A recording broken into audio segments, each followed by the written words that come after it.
Hey, welcome back. This is another podcast. In this episode, I've got John, the CEO of Team Secret. Now, Team Secret, I think, is one of the first ever player-owned esports organizations, especially right near the top. They got founded through a game called Dota 2, which is known for giving out huge prize monies, but not known for creating a sustainable ecosystem for their teams. And especially during the end of the podcast, we talked about how the top 3 to 5 teams within Dota 2 have won $50 million plus in prize money over the past 10 years of existence, yet they still struggle to maintain themselves as a professional business within the space. We talk about different eco structures of Riot versus Valve.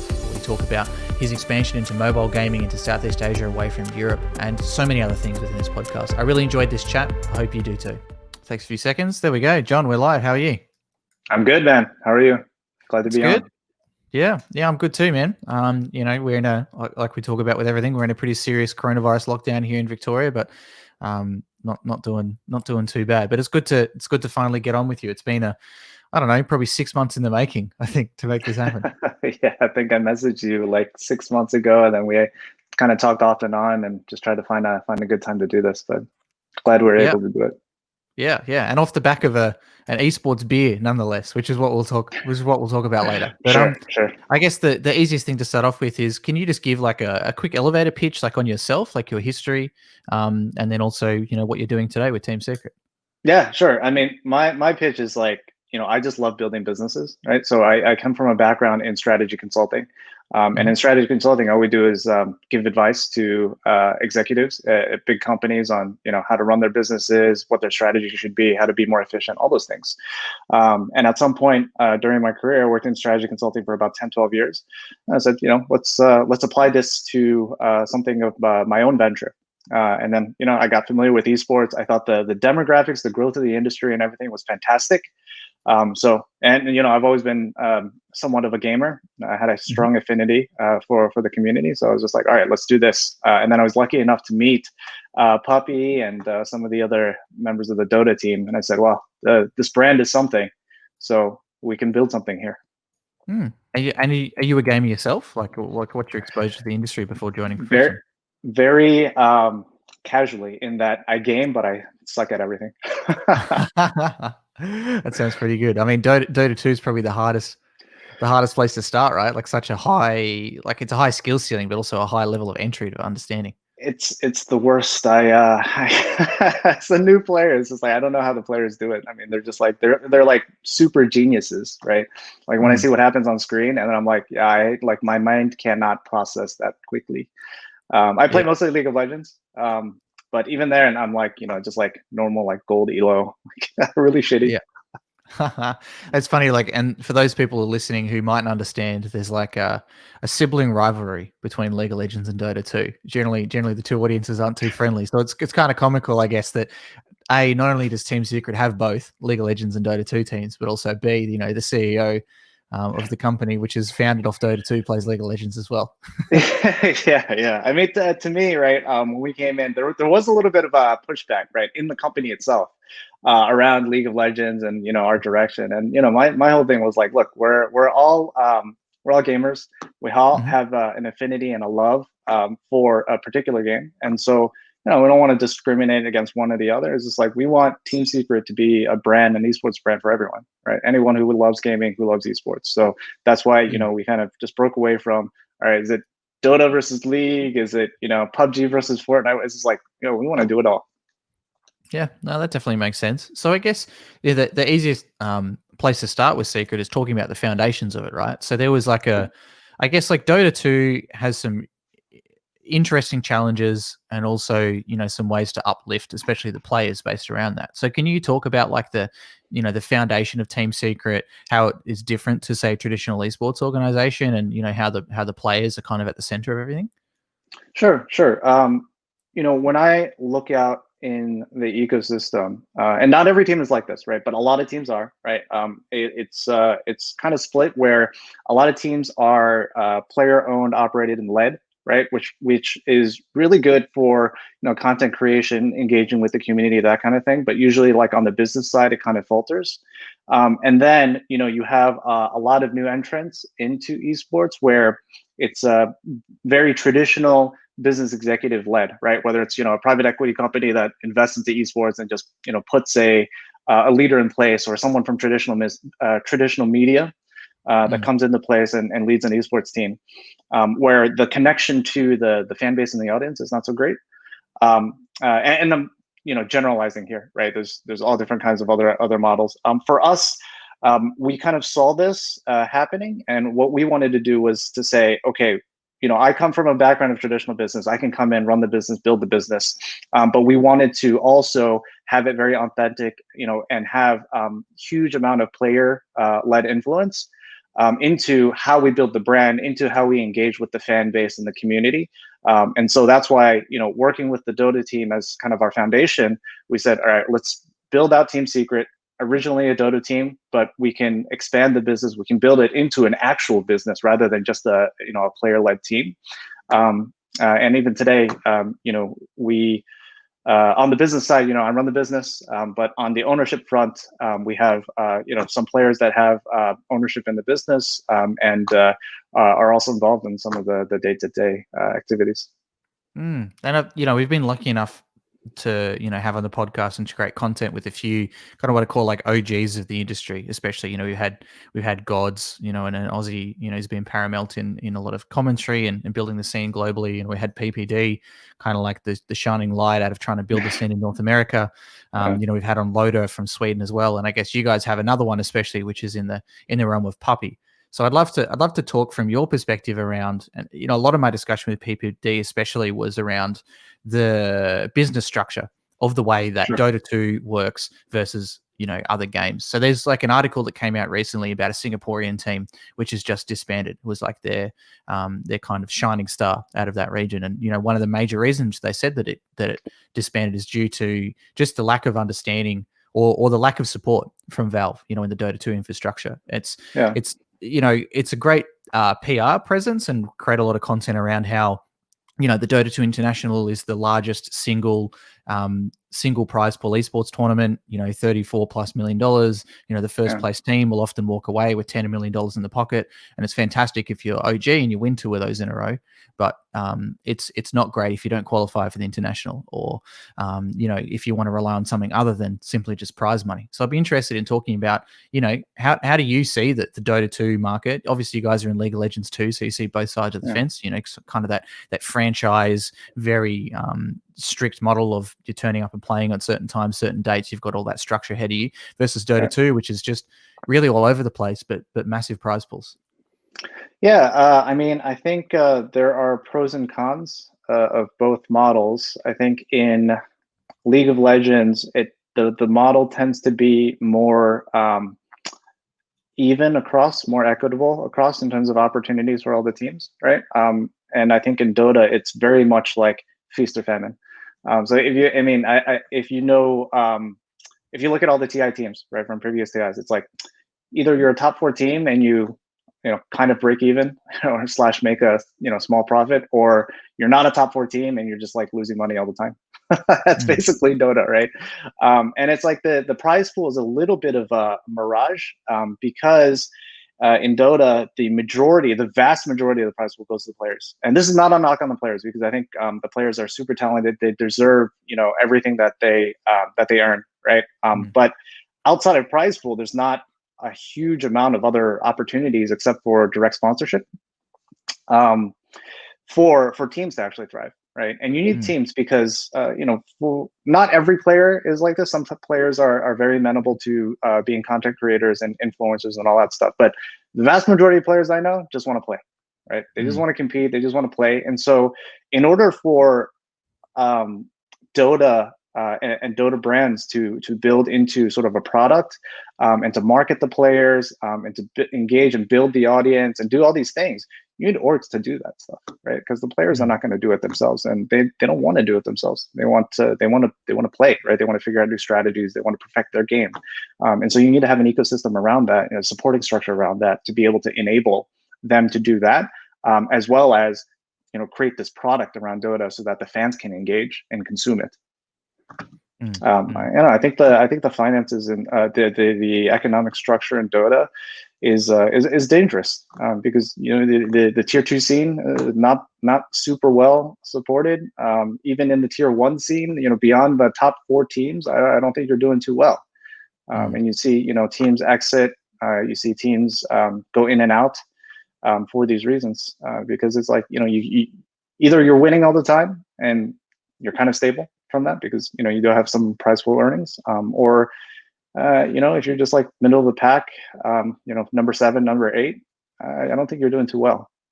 You're really relying on brand sponsorships and things like that. But even that part is a little bit of a challenge. I think this will change with the upcoming DPC because it's a more consistent schedule of Dota exposure, so to speak, and so it's easier to sell sponsorships when there's exposure rather than big bang, right? Dota before is just like, okay, there's a tournament, get a lot of impressions, get a lot of eyeballs, a lot of viewership. Okay, we can sell that, but then it's like happens over the course of a week or 2 weeks, and then there's like nothing, right? Like sponsors don't like that, right? Sponsors like, okay, we want to market our product, so in a league structure, right? You have 8 weeks of competition, some playoffs or whatever, and you have 3 seasons or 2 seasons throughout the year. It's like very there's stability in that, right? There's reliability in that. In Dota, it's like, well, if you don't qualify for the next tournament, you're probably not doing anything for the next 3 months. So it's much harder from a business standpoint. Yeah, that's really true. And I guess, like drawing a couple of things there from you said that PPD helped to open my eyes too. It was like, why don't Dota players want to create more content and become a content creator and do what you see so often in the Fortnite space and the Call of Duty space and now even CSGO? And he's like, Chris, they just don't care because they want to win $1 million at TI. Yeah. They don't want to grovel over a $10,000 sponsorship and be beholden to a brand and have to do the deliverables and do the tweets on time and to do X amount of streaming. They just want to play as much as they can, to be. And I think like Arna is probably the perfect example of that. The dude tweets like 3 times a year. He's not a social presence at all. He's not a content creator. He's quite reserved, as you can see from all of his content, but he's won a bunch of majors. He's won two internationals and he's got a lot of money in his pocket. So I think, it's almost like the reward system is set up in a way that doesn't help promote the teams either. And even though you guys have won, it's like looking at your Liquipedia, Team Secret has won $11 million in Dota 2 over its history in prize money. It's a common, and I'm glad you cleared up like the common misconception from people outside. It's not like horse racing. You don't own the horse, employ the jockey, and keep most of the prize pool and maybe pay the jockey bonuses. It's the opposite. The players are quite often receiving, or the team is often receiving anywhere from 0 to 20% of the prize pool, depending on how it's set up. Right. And I actually think, on the topic of TI, my personal opinion is that having such a massive prize pool year after year for TI is is good for the overall stature of the game, right? We have the biggest prize pool in history, biggest tournament in history of all esports, right? That kind of like big bang is good, but I think overall it's not so good for the scene, because I think that you create people respond to incentives, right? People react to incentives, and I think you create a situation where like nothing matters except for TI. Right, you qualify for TI and you sit back for the rest of the year like nothing else matters because the players just want to win TI. You get to situations where teams are skipping out on majors, right? Which is like it's crazy to me, right? Because I'm just like, dude, it's a major, right? But some teams are skipping out on majors because it's like, dude, we can rest, we can recuperate, we can save some strats, whatever it is, as long as we show up at TI. That's all that matters, right? And I think it's a little bit unhealthy, in my opinion. And I do think that you can rebalance some of those incentives because TI doesn't need to be like $35 million, right? Like you can still have the stature and the importance of TI if you cap it at like 25 and then just redistribute the money to like tier 2 and to majors. Right, like if majors were like $3 million, $5 million, like nobody would skip a major. Right. Yeah, and to clarify that for people, what John's saying is people are skipping majors, which is $1 million plus tournament. People are skipping $1 million tournaments. That's crazy to me. Who are struggling, and it was interesting to see what you're saying about like people outside the top 4 struggling, and it was always interesting to see esports evolve like that. You would see Australian teams that would win a qualifier to go overseas and compete on a global stage, and like those Aussie guys, they're carpenters, they work at Coles at checkouts and things like that, and they're staying in a hostel. There's probably all 6 of them are staying in one hostel room together. They're eating 2-minute noodles and ramen, and they're playing against Fnatic on stage, who are being paid salaries to be there, and they've been flown there, not in the back of the plane, and they're staying in a nice hotel and things like that too. And it's crazy to see that. I remember reading a story about it was a Southeast Asian Dota 2 team, and I can't remember who it was, but competing at TI, and they were eating 2 meals a day because they couldn't afford to eat anymore. And one of those meals was 2 hard-boiled eggs. So it wasn't really, it was like 1.5 meals a day. And then they're here competing in TI where, with the $35 million prize pool, it's like 16th place gets something like $100,000 or something like that. So it's life-changing. Right. It is. But it's packed into such a short amount of time, right? It's like you qualify for TI and, maybe you haven't made very much during the year, or you haven't had, a salary, or any sort of financial, and then, you go into TI and you make, even the 16th place, makes a pretty decent amount, but it's over the span of 2 weeks. And then the rest of the year you go back into what, right? It's it doesn't need to be such a big bang kind of thing, right? It can be spread out a little bit more. And I think it'll make the scene a little bit more sustainable, because, these are the incentives that force teams on the cusp and, tier 2 teams to not further invest time and energy, not just money, right? Time and energy into it, because it's like, either we're, top 4 or, we're nothing. Yeah, that's true. Yeah. And it was interesting. You were talking about those, individual sponsorships, or the one-off sponsorships, the big tournaments. And that was something that I'd never thought about before until I was approached by a couple of teams that played in TI last year, wanting to sell, 80 to 500 grand just for a single tournament. And it's crazy, because it's like, if I was a brand like, you guys are sponsored by Corsair, who I worked for 2 years. Like I couldn't see with my Corsair hat on them ever doing that, because you can't tell a story over those 2 weeks. Sign a partnership. They wear your jersey on stage. Let's say they bomb out of the competition, which has happened before to teams. It happened last year to a high profile team. They bombed out quite early, and then what? where's your return on that 150K that you put on for a sleeve sponsorship? It's hugely risky to brands, but I think for brands, when you sponsor a team, you want to build brand affinity with that team, and you want to build some sort of affinity with that brand, with that team's fan base, right? And in order to do that, that takes time, right? That's not like, oh, you sponsor us for 2 weeks during a tournament, and all of a sudden, like, people love Corsair. It's not. It's just like, in the first year, like, oh, these guys use Corsair, maybe it's cool, right? We, get some eyeballs on the brand, some affinity for the brand. In the second year, it's like, oh, these guys are winning a lot, right? Let's look at their equipment. Let's look at what the players are using. The players start building up their personal brands, and then they're like, oh, like let's look at my favorite player, what he uses, right, in pro games. And then so that way you start to build up the brand affinity. But like I said, it takes time, right? It's not just like one tournament and you automatically get that impact. And so it's very hard to make a business case for mega sponsorships, even for a big tournament like TI. Yeah, really true. Do you think that, I mean, we can talk about different business models until the cows come home, but I think Valve is known for just doing what they feel like doing. Do you think there's ever going to be a possibility that they start to take some of these to heart? Because I know they've hired some prominent people from the community now to actually work, in PR and marketing positions in the company. Yeah, I think so. I mean, I have high hopes for that. I think they keep trying different things with the DPC, right? The DPC every single season has looked different. And I think they're kind of tweaking to make sure that they find the right formula that works, but with their own brand on it, right? They don't just want to like go copy another ecosystem kind of thing, right? They want to make it uniquely Dota, which I think is fine. But I think things do need to shift a little bit in terms of the incentives to make the scene a little bit more sustainable. And it's interesting, going back once again, talking a little bit more about the prize pool and stuff and how important that is. It's really easy to focus on the international being such a massive prize pool, but it was always interesting to me to see that, like, the League of Legends prize pool, no one talks about that at all. It's a couple $1 million for first place at Worlds, but it's so hidden underneath everything else that's important that people don't even discuss that.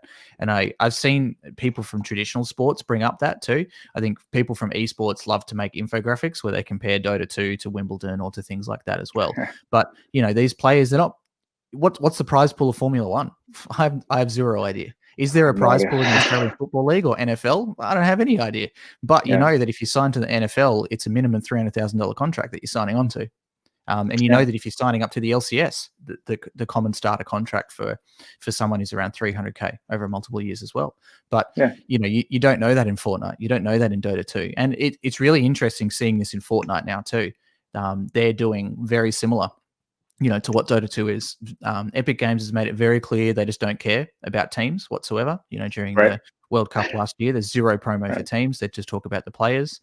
And also they're so cash intensive that, you know, all the players are leaving teams and going out on their own, because why would they give 10% of their prize money to a team? They'd be losing out on money when they can just right. create their own content and do their own stuff. But you're also seeing at the same time players just simply not turn up to win $50,000 because they can't be bothered and things Yeah, like that too, which doesn't create stability or professionalism for the scene to grow into the future. yeah, yeah. I mean, I view Fortnite as, I mean, so that's one of the reasons why we left Fortnite, right? I think Fortnite is a tremendous platform, and I think it is really great for individual content creators, right? I think what they're doing is completely unique in the industry. You know, bringing in, you know, musicians and things like that, and just being a content platform, really. Mm. And I think that's more of their focus than the competitive esports side of things. But I think you know, for teams, it just doesn't really make sense to me, because I think it's more about the individual content creator than the team brand. But when you look at Fortnite, it's really more of an individual kind of game. Also, it's more Mm. it's like, you know, your individual mechanical skill, your individual influence, you know, how you approach the game. It's not less, you know, five on five, you know, team based type of sport, right? And I think there's also you know, some mechanics to it that are a little bit um, make it a little bit more random than some of the other you know, esports on the scene. So I think Mm. because of these number of variables, you know, being a team in esports, you really have to be about a content creator ecosystem kind of team, or brand, rather than a pure I want to go win tournaments kind of team. Yeah, that's really true. And I guess it's, you know, it's a discussion we've had a bit here in my content, is kind of sitting on that. Where do you sit on that sliding scale? Do you sit on that sliding scale on one side, which is like, you know, we're an esports team that plays and wins the top tournaments, you know, similar to what you guys are, or say a Fnatic or a Cloud9?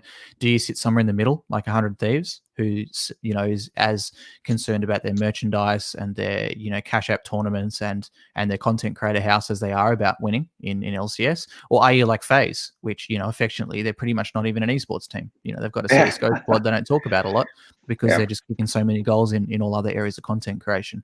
And yeah, it makes sense that you guys have identified where we want to sit on that sliding scale. And yeah, how do we want to be represented?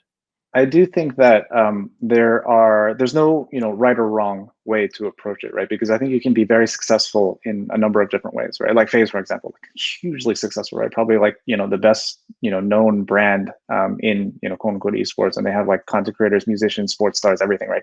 Mm. Amazing what they've done with the brand. Um, but you know, you don't have to necessarily do that, and then you don't necessarily have to be but I do think you have to choose a identity, right? And so for us, our identity is we want to go win tournaments, we want to be the best in the world, we want to build contender teams, and on the way to that, right, we want to tell the story of our players, right, their journey from, you know, nothing into how to become a world champion, how to contend for world championship, and then, you know, building our brand on the way to that. But all of that stuff is kind of secondary to the ultimate goal of being the highest performing team. And I Mm. think it's like the way that I would think about it is like, you have 24 hours in the day, right? On hour 23, do you shut off your stream and go train, or do you continue to be on stream and say, well, you know, I'll train tomorrow, right? So what do you Mm. choose? So that to me is the ultimate decider. Yeah, I guess like I want to expand on the telling the story narrative, because it's something that I've been talking about a lot. I'm planning made a bunch of posts about this on LinkedIn, but I'm working with a group and we're planning a sort of reality show at the moment based around gaming and esports. So I've been diving Oh, real cool, deep into this cool. telling the story. You know, there's been a League of Legends reality show in Brazil that was interesting. You know, there's been Ultimate Gamer back in 2009 was kind of really the last showing really of that kind of stuff as well. So yeah, I'd be really interested in learning from you guys. Like how do you tell your story? Do you have a content team on hand? Do you create vlogs and stories leading up to following through tournaments? Do you require your players to stream? Like how do you do that? Yeah, so for us, our strategy is so we are historically an EU sort of based brand, but since expanding our portfolio, there's two markets that we really focus on. It's EU and it's Southeast Asia, and I can get into the reasons why behind that later. But in those two markets, right, the reason kind of our differentiator is that we can be a global brand, right, and we can appeal more broadly to esports audiences in all these various games, but we can also localize very well, right? And so we can go into like Malaysia, right, and make content that is in Malaysian, resonates really well. Malaysian memes that you and I would never get, right? Like that kind of stuff. So we can localize and in these individual markets like very, very well. And that's one of our core strengths. And so when we talk about telling a story, we don't really approach it as a blanket, like, oh, let's just do behind the scenes, right? Let's just get a camera crew, just tell some behind the scenes stuff. Like we really adapt it to every single market based on the team, right? So in Vietnam, right, League of Legends, we have a team house, right? All the teams have team houses. Basing the team around a central location in the team house, how they interact at the house is a really big thing, right? So we try to tell the story, in kind of that setting. In Malaysia, right, it's a little bit different, right? Team's not in a team house or anything like that, but we, tell the story around, what kind of food they like, that kind of stuff, like how they live, right? In Europe, some of the behind the scenes stuff is more around, tournaments, right? How do they prepare? How do they train? And I think it's like really much, what we think resonates with the audience in each individual market is how we like to tell the story. Yeah, that definitely makes sense. It's something I've talked with Talon Esports about, quite in depth before, and we're actually meant to have a podcast with them last week that got delayed. So for anyone watching who wants to learn more about SEA, we'll have them on soon.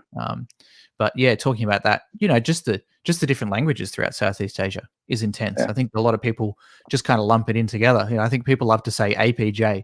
Talking with a client that we're pitching at the moment, to them, APJ is all of Southeast Asia, China, Japan, and Australia, which is like huge. It's like 10 or 12 different languages. And sometimes they even like to put in India, which is 22 languages in itself, or 22 different states and 20-ish languages. Massive, and the population, like what is that? It's like half the world. Yeah, exactly. Yeah, and you get that in the past. Working for brands in the market as well. You get that in the past too. They love to put the headquarters in Taiwan and say, okay, Taiwan, you can look after China, Australia, India, all of Southeast Asia. And I think the Taiwan branch goes, oh my god. And unfortunately, Australia gets put to the bottom of the pile a lot of the times there, which is what happens. But yeah, it's interesting, looking at the content strategy. I think it's becoming so much more important. And I did a podcast ages ago with Jeff Pabst, the CRO of FaZe Clan, and obviously they focus on this a lot. And something that he talked quite in depth about was their willingness and also their strategy to get away from 12 to 36 month traditional sports team sponsorships as much as possible, where you've got a front of jersey sponsor, you got a side of jersey sponsor, a back of jersey. You're locked into them. Anti competition as well. With competing brands, you can't sign them on. Where they're wanting to go as much as they can towards, say, they helped to launch the Rebel Whopper for Burger King in the US. A couple of months, creating a lot of content, pushing money through the door as well. I'd love to learn from you a little bit more about your commercial structure. So obviously, laying it out for people listening, number one, as you said, yes, Team Secret's won $11 million prize pool, but that's not a reliable source of income, and B, we don't take a mass percentage of that anyway, so you can count that as basically non-existent. So then I'd like to learn from you then. So what is the commercial strategy for you guys, and how does that resonate with you, like what Jeff was saying from FaZe? It's evolved over time. I'd say when I first took over the company and started building the company, it was exclusively reliant on prize pool. But again, right, it's hugely unreliable, right? Sometimes you win a tournament, sometimes you don't. Even if you're the best team in the world, like you cannot win every single tournament, right? So there's that. And so what we, one of the first thing I said was like, in order for us to build a business, in order for us to build a brand, we need to be financially viable. Right, we need to be able to survive, and so we need to diversify away from prize pool. And so largely over the last 2-3 years, we have done that, right? So prideful to us is like, it's great that we win, and it's always amazing that we win, but it's the business is not solely dependent on us winning tournaments anymore, and I think that's a huge step forward for us. I think in terms of sponsorships, I think that for us at least, we want to have core sponsors that are, connected to our brand, that we love working with, Corsair, Secret Lab, etc. Like, I can't really see us like going and working with any other brand in these categories, because we love the product, we love the team, we love working with them as a company. I think that gives us, it gives us identity, and I think it also gives us stability. And then I also agree with FaZe in that doing shorter sponsorships and doing more content-based sponsorships is really good. And we do that. We do that in individual markets. So it's kind of like we have two paths, right? One path is we want the stable, global, multi-year type of sponsorships that we can build identity around. And we also want to do really localized activations with local brands with high impact kind of engagements, right? And because of our global strategy, it makes sense, because we can work with a Malaysian brand, and then it doesn't conflict with our brand that we work with in Thailand, etc. Right? Versus if you do it at a global scale, like you said, right, there's exclusivity. If you rep one drink product, you can't rep another, right? But if you do it in local markets with specific teams, you can do that. There's been some really interesting. One of my good friends, Tim Joyce, who's done a lot of work in the university space here. He's currently studying, professionally in marketing as well. Unlike so many of us in the esports market, fly by the seat of our pants. But yeah, he was telling me about some innovative sponsorships in the past in the soccer/football space. Sure. It's been really interesting there, around they've got so much more structure where you're only allowed to have, 2 sponsors, and they're only allowed to be front of jersey and side of jersey, and they have to be approved by the league in a lot of the cases. But yeah, he was showing through things like, tattoo sponsorships, underwear sponsorships, and body painting drawings and things like that too.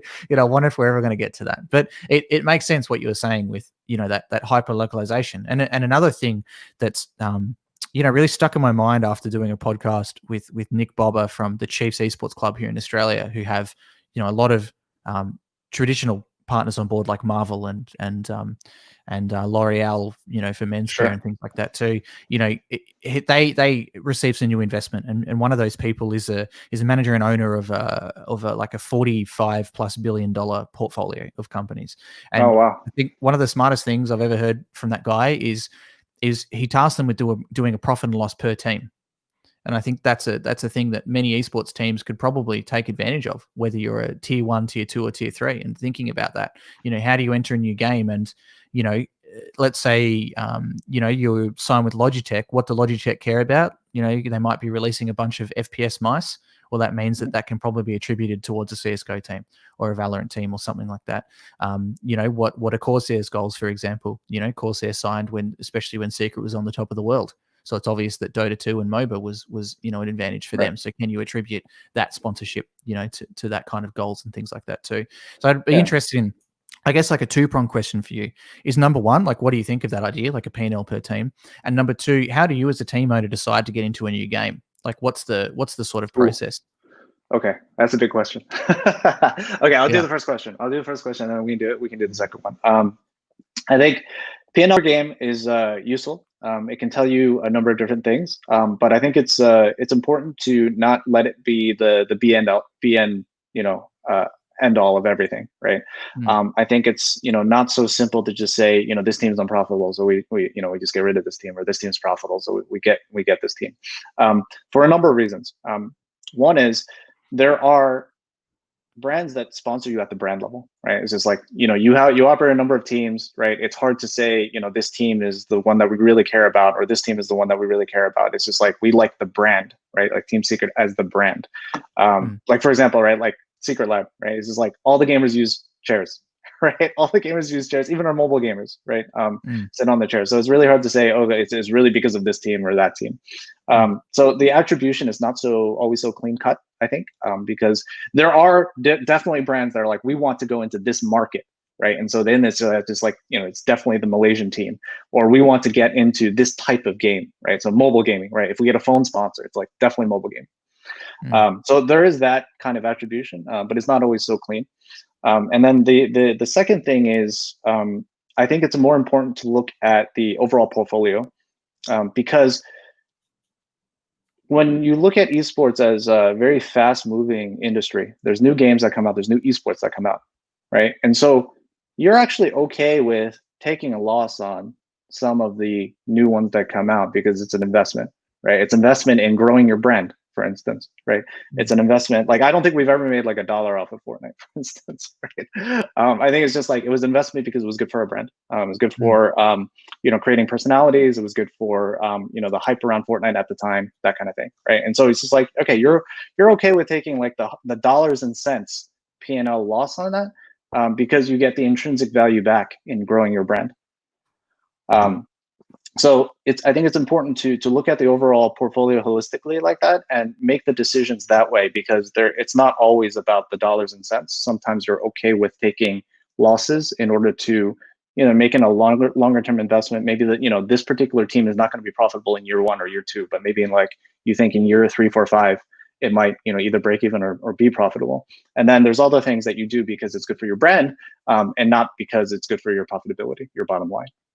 And it makes sense just as any regular company, right? Like with my internal company structure, one of our partners, Places Studios, their COO is a co-director, and I usually call him, in our company, A, the business brains, but also B, the money guy, because usually I'll come up with an idea that sounds really cool, and he'll say, "Chris, it's stupid. It's never going to make money." And one thing that he helped to teach me is, okay, when you're hiring employees, what's the P&L that individual employee is bringing in. So let's say, using your example of signing a new game, what happens if you bring on someone to simply increase your social standing through creating clips and through, doing community management? Well, it's not likely that you can attribute their $45,000 salary directly to $55,000 in gain, because they're not selling direct sponsorships. They're not reaching out to direct brands, and, they're not even facilitating direct sale to consumer campaigns. But what value is that worth to you, internally as a whole? So yeah, it's definitely not easy, I think, to do a P&L per game, but I think that really helped that esports team. And they definitely made some changes after that happened. I think it allowed them to go back and to be a bit less, like in esports, and like you were saying, it's so easy to get caught up in like all the exciting things that are happening all the time. And you're like, I want to get into that game. Valorant's just come out. Should I start paying salaries for players without tournaments existing? Fortnite, everyone went through this massive, pre-Fortnite World Cup. There was just like, esports teams like FaZe were signing like 12 people in a single tweet, and 100 Thieves were, and people like that too. But, sometimes you need to take a bit of a step back and, put a stop on the VC money and think about it. I think the P&L sort of consideration, it should be, I think the larger point is making informed decisions, right? Because I think it's like, if you understand your P&L, whether at the game level or at the portfolio level, then if you want to, let's say, invest in something or take a loss in something, or just spend money here in order to get some intrinsic value, right? Then you're doing that deliberately. You're doing that, informed, right? You're like consciously saying, okay, I'm willing to invest whatever it is to get whatever back, right? I think too many esports teams don't make those decisions deliberately, right? They're just like, oh, we just go spend some money, and then they end up in like a huge amount of financial trouble, right, as a result. And it's not because they made some decision based on P&L, or it's not because they didn't track P&L. It's just because they didn't make informed decisions, right? Deliberate trade-offs. Yeah, and I found that a different, like, I found that challenging myself in a different way of thinking. When I was working at Corsair, the goal was always to do a marketing plan, and if you could make that as close to cash flow even as possible, that would be fantastic. But you don't need to take into account your travel, your own salary, and growing the business and things like that, because you are paid a salary, through the marketing that is resultant of that. And that was a big learning for me, developing these really cool concepts that we could gain sponsorship that would cover the venue costs, that would cover the hire, the travel and things like that. But then it's up to, once again, the business brains on the other side, a couple of years ago being Chris, like, how the hell are you going to make money out of this? Like, you can't just run it all for the good of esports. It has to be some money coming back too. Right. Some of those things that you do are just they're enablers for other things that you want to do. Right. It's just like, okay, this thing might not be profitable. This thing might not, make any money, but I need to do this in order to enable things that I will do for the overall business. Right. And if I don't do it, then I can't do other things. Yeah, really true. Yeah, and for me, once again, that's LinkedIn. Spend years sharing, creating Yeah. value on LinkedIn, receiving nothing from it. If I went back and even Right. right You're now not and looking looked at, at revenue from LinkedIn right at the beginning. You're not like, oh, let me create a podcast and let me see how much revenue it generates. Right. It's not. yeah, So that you have to build it. Right. You have to spend mm, money and energy and time on it until it gets to a certain point where you're like, okay, now this is a platform. It's an asset that I can use to enable other things that I want to do. yeah. And sometimes, as you know, it's completely random, right? Sometimes a brand will sponsor for a completely different reason. Maybe the Yeah. CEO just loves the game. Yeah. And that happens all the time in sports, right? Like I know a Well massive done. brand here in Australia, and you can tell the CEO is a huge fanboy of the team that they sponsor. Every time they're launching a new store, he's got them there. He's giggling over them. He's fanboying over their results and talking to the players and things like that. You can tell. That's and Yeah. sure the promotion they do on the other side. Well, that's the marketing team's fault. They can go justify that. But there's Yeah. always random. There's always random reasons in the back end. There is. You never know what a sponsor is truly interested in.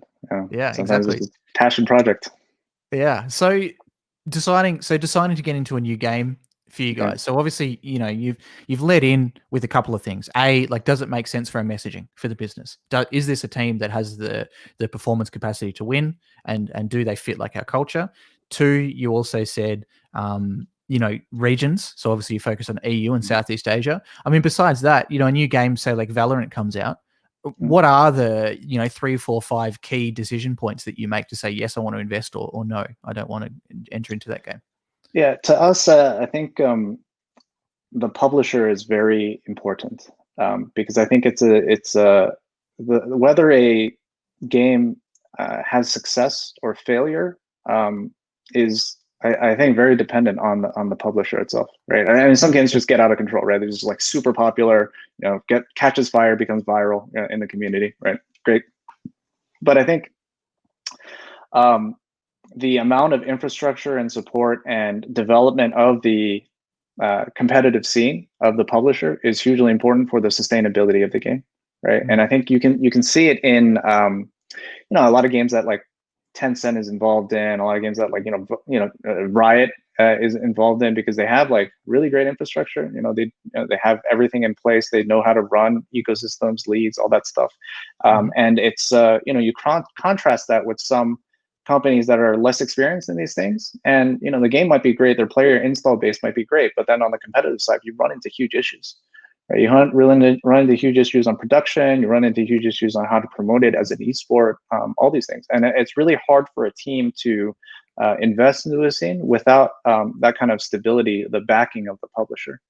Right. So I think when we look at games, like if Riot comes out with something, it automatically it raises it a couple points in our mind, right? Because we're like, they do League of Legends so well, they know the ecosystem so well, and so when they launch a new game, it's just like everything's already in place, right? You feel comfortable investing into it as a team, right? There's going to be support. There's going to be sustainability, revenue opportunities. You kind of know like what you're getting. And if it's a new publisher or a publisher that doesn't have that experience, then you look at it and you're like, well, I don't really know what to expect, right? Maybe they take one sort of philosophy in building the esports ecosystem. Maybe they take another philosophy. A good example is like Apex Legends, right? Hugely popular game. Like when it came on, it just smashed Fortnite, right? In Twitch views and everything, right? It's just like smashed Fortnite. And so, it got so much publicity. It got so much, energy in the ecosystem. But overall, it was not as well equipped as some of the more established players. I want to put it that way, to really run a proper esports circuit in the amount of time where you really had to put pedal to the metal, right? And then so delays, problems, things like that, and then eventually it just like I think it was a big detriment to how Apex Legends developed as an esports ecosystem. Yeah, So that's really true. Yeah, Apex, I think, is It's almost like PUBG 2.0 about how to own a market and then lose the market. I mean, PUBG Yeah, Mobile massive, but PUBG on PC and yeah. Apex Legends on PC. Yeah, Yeah. So I yeah. think there's that. And then I think there's also when we like for us, for example, our identity is really important, right? So we don't really get into like fighting games, right? We Mhm. don't really get into single player games. We like team based games, right? We want to build teams. We want to show the evolution of a team.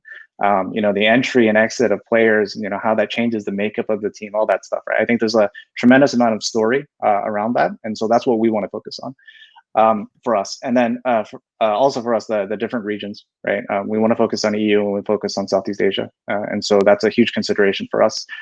Games that will resonate in those regions, but Mm. also be popular on a global scale, right? And so one of the reasons why we haven't gone into, let's say, Mobile Legends, for instance, right? Like we're in Southeast Asia. Mobile Legends is like really really popular there, right? Especially in Yeah. a number of different countries, but it's not so much a global game yet, and so that makes us hesitate, right? We want to get into global games. We don't really want to get into a game where it's only is popular in like a handful of countries, right? Mm. So that's why we prioritize PUBG Mobile over Mobile Legends. Right? That's why we will prioritize other mobile games over games that are just like very focused on a specific country or a handful of countries. Mm. And Right? one But one that's not for question I everyone. wanted. Yeah, Yeah, I for just want to be sure. clear that that's not for everyone, right? Like, you can certainly build your brand around that. It's just not our identity.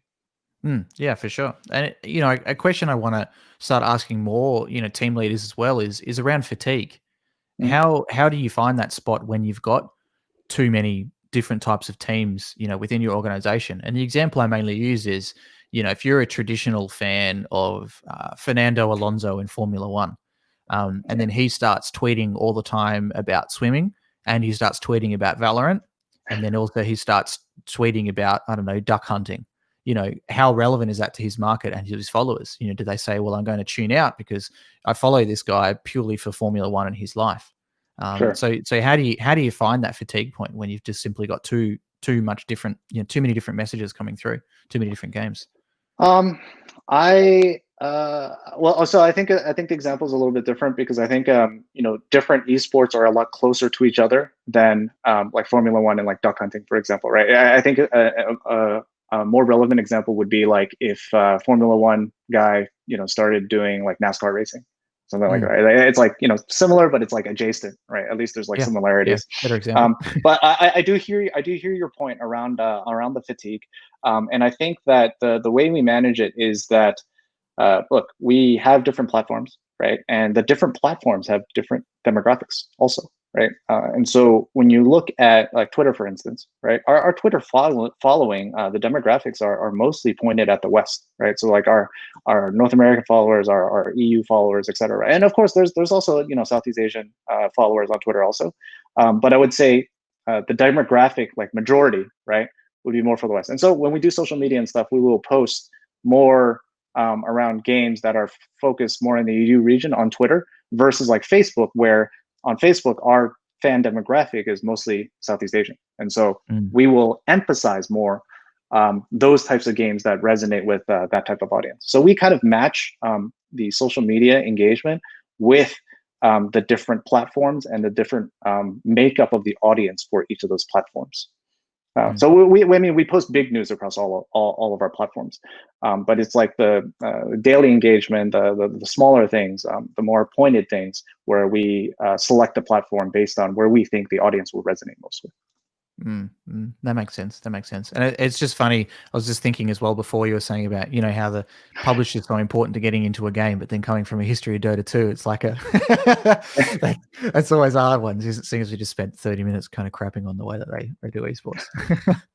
And I guess I wanted to circle back to that again. So if you were, if Valve came to you, as they probably should, they got all of the team owners of the top 20 teams in the world into a room together. What would be your general gist of what you would tell them to do running Dota 2 esports? How would you structure a global esports platform for something like Dota 2? I would say, like what the feedback I would give is like structure the incentives so that it's not so top heavy, right? I mean, even though we're consistently top four team in the world, right? I'd say for the sake of the ecosystem, for the sake of the overall esport, right? It needs to not be so feast or famine, right? You need to give opportunities so that everybody can at least, or a lot more entities can at least exist and survive, right? It's not like we all need to go win TI money, but I think you need to give opportunities so that it's not just like the top four or nothing. That makes sense. So what are your thoughts on the mobile gaming market then? Obviously, you guys are starting to get into that. What's the Yeah. and I guess I'd love to focus on the commercial viability. They're obviously not using traditional keyboards, mice. They're obviously not using your NVIDIA graphics cards who you're sponsored by as well. Like what's that scene been like for you expanding into? Tremendous. I think mobile gaming is one of the highest gaming segments in all of esports, and I think there was a lot of skepticism in the beginning, like, oh, well, gaming is not really, it's not really as hardcore or as serious as PC gaming. And there are a lot of differences, but I think over the last couple of years, or not last couple, over the last like year or so, right? Games like PUBG Mobile, even Mobile Legends, etc., right? Hosting massive tournaments that sell out as much as PC game esports tournaments, and have proven that it is a significant player in the industry. I think the storylines are exist very much the same way, right? The ups and downs, the drama, right? The excitement, all of that stuff that makes an esports so exciting exists in mobile gaming. And I do think that one of the benefits is that it's so accessible, right? You don't need to have like $3,000 PC to play some of these games. I think it's just like most phones will run these games that we play, and so you get a lot more influx of talent. And you get a lot more relatability also because people, everybody plays mobile games. Everybody has a phone, right? Yeah, and I see it as almost like just a larger market that has a lower buying power and a lower spend, Yeah, and that maybe it evens out in the end. Maybe 500,000 followers for a platform that promotes Dota 2 is similar to 3 to 5 million. That's within mobile games, and you see that like a game like Free Fire by Garena. Corinthians, the world champion team, made a piece of content about that on LinkedIn. The biggest game and the biggest team you never heard of. They've got something like 3.2 million followers on Instagram. yeah, And they only play Free Fire. And I'm pretty right. sure after they won the tournament last year in September, they had 1.3 million. So they've grown, 2 million followers in that time in 1 year, It's just very playing a accessible. single mobile game. Yeah, it's very accessible to a large number of people, and it's something that I think will continue to show a tremendous amount of growth. Yeah, and I think one look at YouTube adoption and smartphone adoption in India is a pretty obvious example of that. It's still Yeah, developing. People are still getting smartphones for the first time. They're still getting proper speed internet for the first time as well. So the total available market is growing not just by more interest, not just by population, but just by people having access. And if you look at the YouTube battle, for those who aren't aware, between PewDiePie and T Series was a T-Series, massive yeah, meme. PewDiePie, the most subscribed YouTube channel in the world at one stage, and a single guy who creates funny gaming content. But coming up behind him was T Series, which is essentially kind of like an MCN for music in the yeah, Indian space. They will publish and post music videos. So I'm just like opening up the T Series here now on Social Blade. They get 4 billion views every 30 days on it's video nuts. views on their platforms, and they're achieving an average of 4 million subscribers per month. Yeah, I mean, it's nuts. it's just crazy. It's the old It's adage of nuts. every company wants to get into China because if everybody in China gave you half a cent, you'd be rich. It's strength and volume, right? Strength in the numbers. Mm. You don't have to spend a ton, but if a billion people spend a little bit, it adds up to a ton. And I'm also really interested in the different monetization avenues of the audience there, because obviously their buying power is not as much, at half or less in a lot of stages in Southeast Asia compared to Yeah. people in the US, and how that works. Because for me personally, I'm used to working with influencers who are selling $60 to $80 Mhm. hoodies in USD, and they're selling 1 to 3 million worth of those in a single drop. But it's not the same in Southeast Asia, and we're planning a new merchandising business at the moment that we're going through the throes with, and talking to a lot of our contacts in Southeast Asia. We're looking to sell a product for $40 plus, which is pretty standard. But they're saying, look, if you want to launch this into Thailand, you got to figure out a way to make this 17. Otherwise, people just aren't going to buy it. For sure, for sure. And the way that I think about buying power in the various regional fan bases in esports is that it's like every other business. It's an investment in the future. It's investment in growth, right? The buying power may not be there, but if you look at the various countries, right, that are represented in those regions, the amount of people that are moving from below the poverty line into middle class is the highest amount of growth than almost anywhere in the world. Right, and so you're really investing in the trend, and you're investing in the future of things. People may not be able to buy the $50 hoodie today, but the middle class is growing faster than anywhere else in the world, and so people are bound to be able to afford these things in the future. I mean, just look at China 20 years ago. Right? I mean, the amount of people that have been raised up into the middle class and upper middle class, and the buying power has increased like so fast. And so I think that's the type of lens that you gotta move on. It's very true. Yeah, and something I haven't really thought about too much before. It's a very meta way to put it. It's like meta within business, meta within gaming.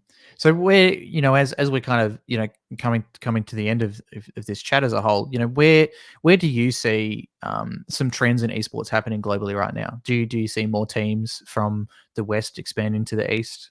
Do you see games like Valorant looking to pick up? What sort of trends are you looking at?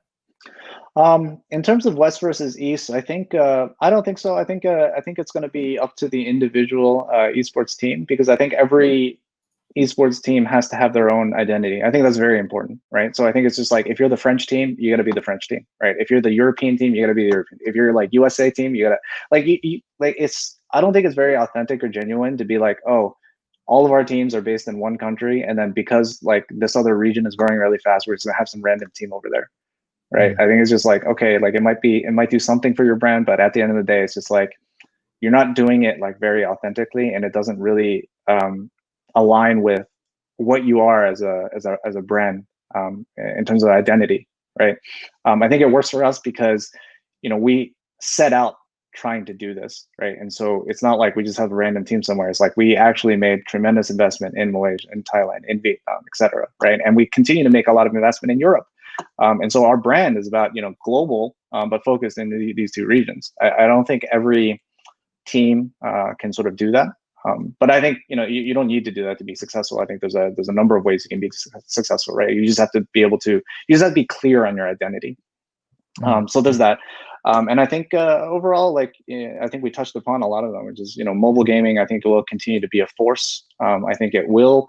So I think it's like very strong in Asia, right? In China and Southeast Asia, et cetera, right? Because of the adoption of mobile phones, et cetera, and the habits of the users, right?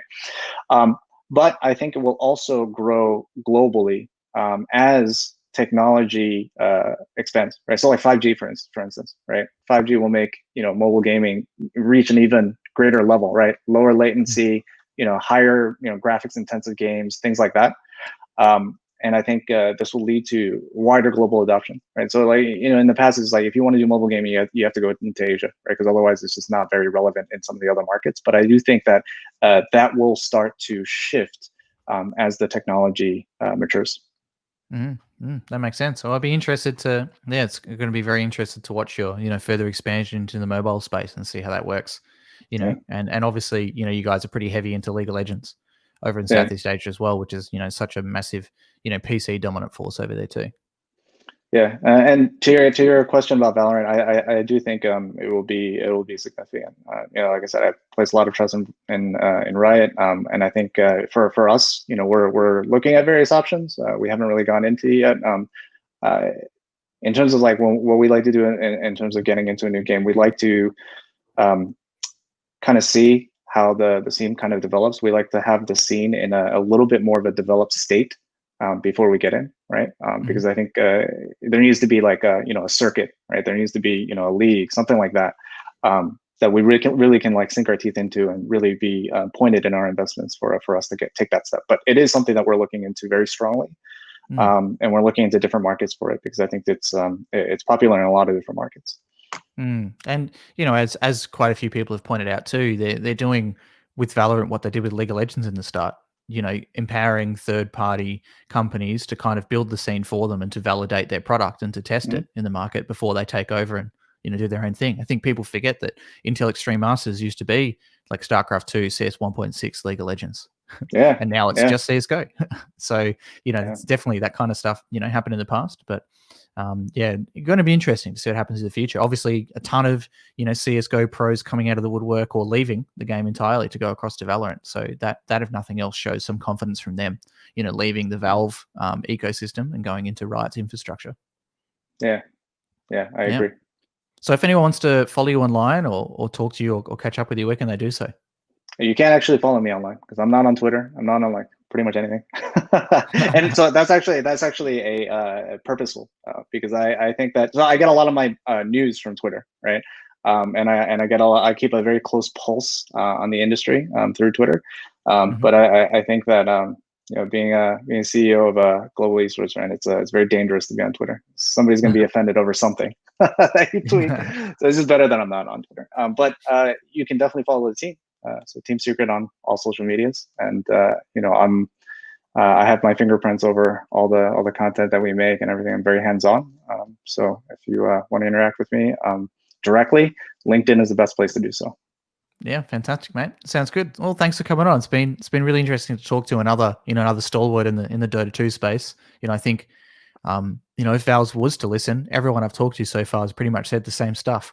So hopefully they do. As a Dota 2 fan myself, and I do feel like the international works as a marketing ploy because it worked on me. I used to play League of Legends, bit of Heroes of New Earth, and I switched to Dota 2 after TI3 after watching that and just falling in love with kind of the game and the infrastructure. So I know that the international works at least on me. But yeah, it's it's interesting to see where the esports competitive market is sitting right now, and hoping that we can have more than 3 or 4 teams that are making it a financial viability, because we've seen that so much in so many different games. We saw that for so many years in the US, right? Like Team EG was the only team that had any money in the US. So they could afford to get all the best CS players, they could afford all the best StarCraft 2 players, the Huck and Idra, and they could just price everyone else out of the market because they had the Intel dollars, they had the Seal Series dollars, and everyone else had nothing.